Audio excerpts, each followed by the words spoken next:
La nouvelle C3, c'est la star de la rentrée. C'est déjà la 3e génération que nous allons découvrir ensemble aujourd'hui. Fini le style à papy, place à la modernité pour séduire les jeunes. Nouvelle recette pour un objectif très ambitieux. Citroën vise en effet la 3e marche du podium en France, mais également en Europe, rien que ça. Voyons voir déjà ce qu'elle vaut face à ses rivales de toujours, la Renault Clio et la Peugeot 208. Design, vie à bord, qualité, vous saurez tout sur la nouvelle C3. C'est parti!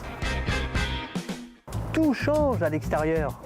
La nouvelle C3 adopte le nouveau style de la marque. À l'avant, phare à double étage, large chevron qui s'étire sur toute la longueur de la calandre, mais également des protections plastiques. Des protections en plastique que l'on retrouve également à l'arrière. Ces protections de carrosserie font clairement référence à l'univers très tendance des SUV. Également une nouvelle signature lumineuse avec des feux arrière à LED. Ils sont un peu massifs, mais la signature 3D est vraiment sympathique. La nouvelle C3 ne fait pas la passe sur la personnalisation. Sur ce modèle par exemple, on a un toit rouge, de nombreux rappels de couleurs au niveau des rétroviseurs, des anti-brouillards et des air bumps. Et oui, car la nouvelle C3 profite également de ces fameuses protections que vous avez déjà vues sur le C4 Cactus. À côté, la 208 et la Clio font nettement moins originales que la C3. Le style est plus classique, les lignes plus tendues, malgré les restilages récents. Bref, style ludique ou dynamique, c'est à vous de choisir.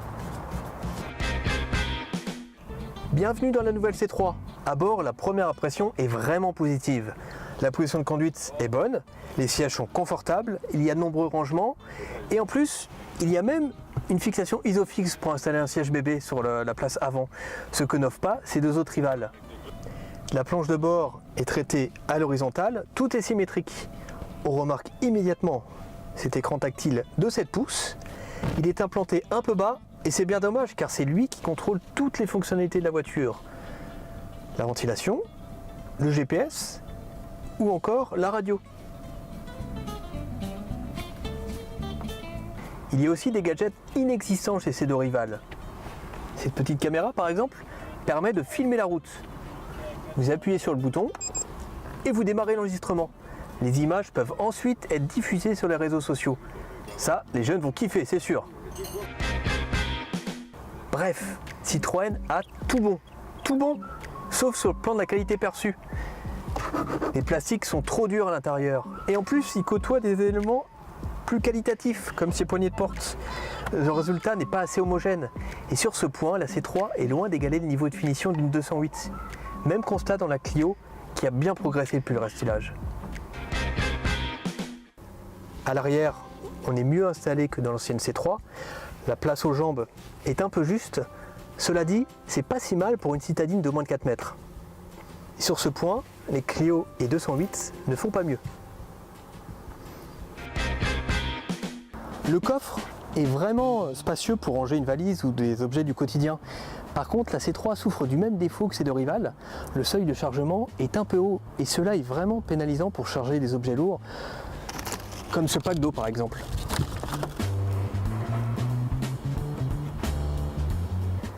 La modularité est très basique dans la C3. On peut par exemple rabattre la banquette arrière pour gagner un peu plus d'espace. Par contre, il n'y a pas de plancher plat par exemple. C'est également le cas dans la Clio et les 208. Mais bon, c'est pas forcément un point faible sur le segment des citadines. La C3 reprend les moteurs de la 208. Normal, les deux voitures sont issues du même groupe. D'ailleurs, elles partagent la même plateforme. Par contre, il y a moins de chevaux sous le capot de la C3. 100 chevaux maxi en diesel contre 120 pour la 208. Même la Clio propose un diesel de 110 chevaux depuis son restylage. En essence, le moteur le plus puissant de la C3 offre 110 chevaux. Il y en a plus de 160 dans la 208. Et encore, je ne vous parle pas des versions RS et GTI qui affichent plus de 200 chevaux. La C3 n'aura même pas de version sportive. Cette nouvelle C3 est une bonne surprise. Nous, elle nous a bien plu pour son côté ludique et on est persuadé qu'elle a de sérieux atouts pour plaire aux jeunes, à condition que les prix ne soient pas trop élevés. car la personnalisation, ça coûte cher. Par exemple, le toit rouge ou les air bump seront réservés uniquement à la version haut de gamme. Reste maintenant à savoir ce qu'elle vaut sur la route. Rendez-vous prochainement sur largus.fr pour les premiers essais de cette nouvelle C3.